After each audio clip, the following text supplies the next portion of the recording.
Hi, everyone. First of all, thank you so much for having me on this podcast. My name is Lisa, and today I want to share my journey of chasing my passion for music, from a little 6-year-old girl to who I am now, at 24. Honestly, music has always been a part of my life, even before I fully understood what passion meant. When I was 6 years old, my parents enrolled me in piano classes. At first, I didn't love it. I remember sitting in front of the piano, my feet not even touching the floor, practicing the same scales again and again. But slowly, something changed.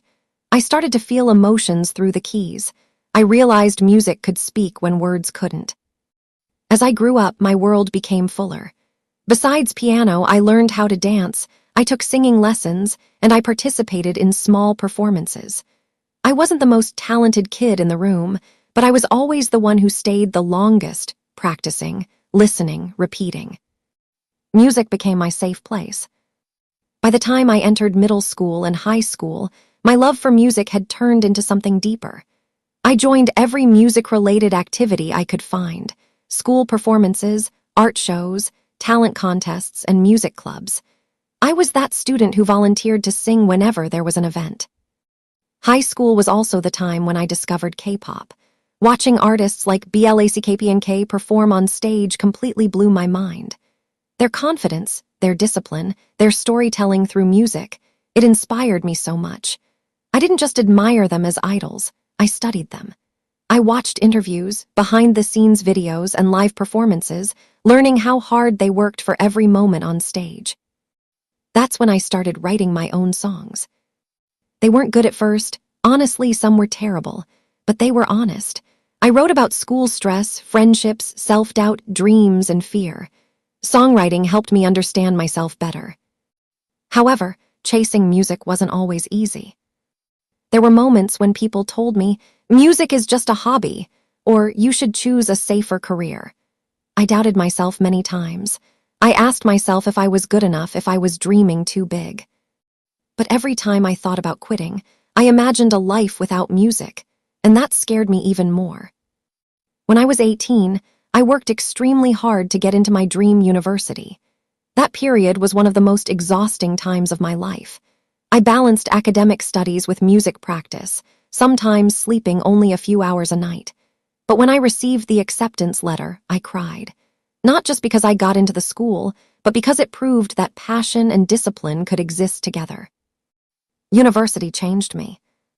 I studied, performed, collaborated with other creative people, and learned how the music industry really works.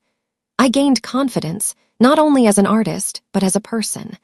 I learned that talent opens the door, but professionalism keeps you inside. After graduating, I was lucky enough to be accepted into a well-known entertainment company. That moment felt unreal. Suddenly, the little girl practicing piano at age 6 was standing at the beginning of a real career. Being recognized by more people was exciting, but also scary. The pressure increased. Expectations grew. I realized that success doesn't mean the journey is over. In fact, it means the journey becomes more serious. Now, at 24, I'm still learning every single day. So if I could share a few lessons from my journey, they would be these. First, passion alone is not enough. Consistency is everything. You don't need to be the best from the beginning, but you need to stay. Second, don't be afraid of starting small. Every performance, every practice room, every unfinished song matters. Third, inspiration is important, but comparison is dangerous. Admire your idols, learn from them, but never forget your own voice. And finally, trust your timeline. Some dreams take longer than expected, and that's okay. If you're listening right now, and you have a dream that feels scary, unrealistic, or too big, please don't let it go. Take it seriously, even if others do yet. Because one day, you might look back and realize that every small step led you exactly where you needed to be. Thank you so much for listening, and thank you for giving me the space to share my story.